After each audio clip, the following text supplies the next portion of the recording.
relationship quality as a predictor of B2B customer loyalty. B2B refers to business.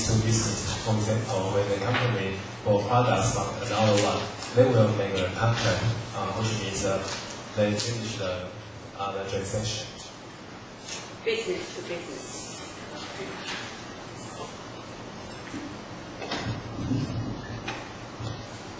And this paper is from the Journal of Business Research. The contents are introduction, methodology, result, conclusion, and personal reflection.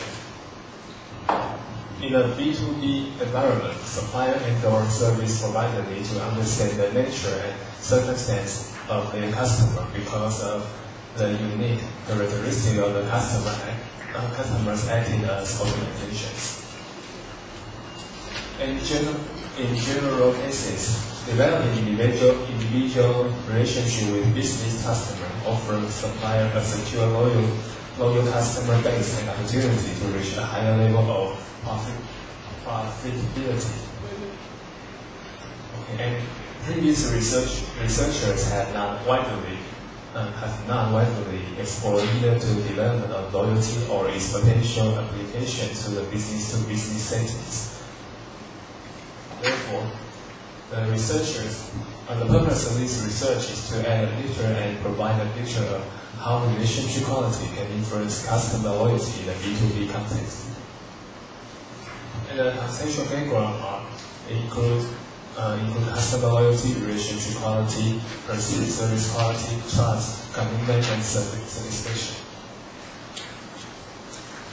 Customer loyalty is a willingness of every business customer to repurchase the service and the product of the service provider and to maintain a relationship with the service provider or the supplier.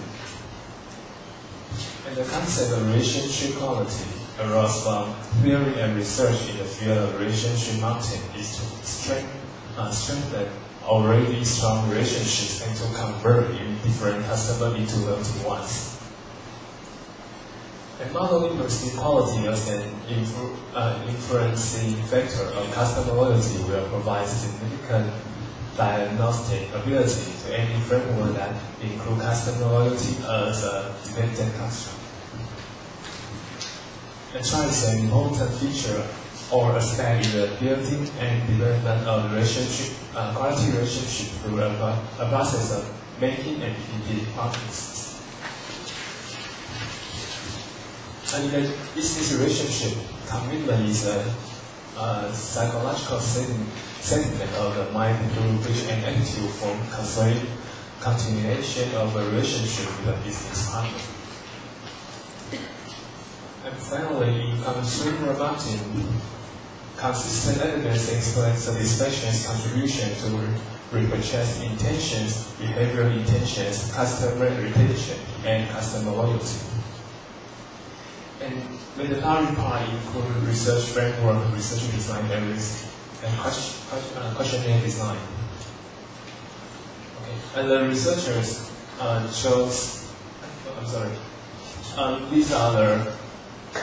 these are the construction model of relationship quality as a predictor of B2B customer loyalty, and this construct model influence purchase intentions and influence attitudinal loyalty.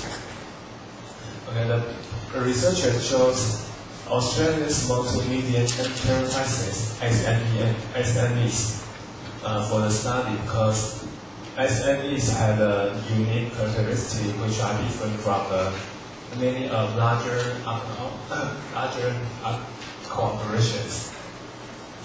And the researcher used two methods for data collection. One is mail survey, the other one is online survey. The respondents are SMEs owners or decision makers in the company.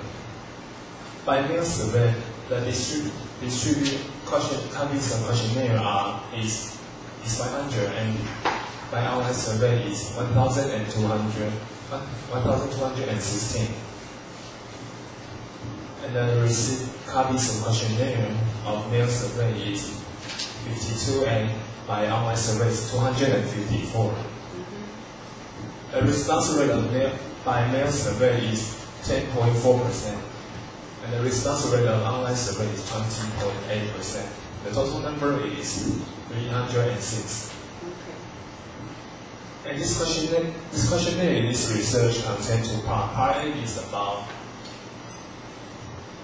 demographic data, including respondents' position, type of industry, number of full-time employees, and annual turnover and choice of supplier. Part B is about construct measurement, including overall satisfaction, purchase intention, attitudinal loyalty, commitment to employee or supplier, trust in employee or supplier, overall service quality. And the collected data were analyzed by Arnold's version 5 for hypothesis testing. As you can see, hypothesis 2B is significant and hypothesis 4B is also significant. Moreover, hypothesis 7A, hypothesis 7B, hypothesis 8A, and hypothesis 8B are also significant. Based on the result, hypothesis 2B, which is trust in the supplier-related positive attitudinal loyalty, was supported, and hypothesis 4B, effective commitment to the supplier-related positively to attitudinal loyalty, was also supported. Hypothesis 7A, overall satisfaction rate rates positively behavioral loyalty, was supported. And hypothesis 7B, overall satisfaction rate positively attitudinal loyalty, was supported. Hypothesis 8A, overall perceived service quality rate to positively behavioral loyalty, was supported. And hypothesis 8B, overall perceived service quality rate attitudinal loyalty, was also supported. On the other hand, the other hypotheses were not supported.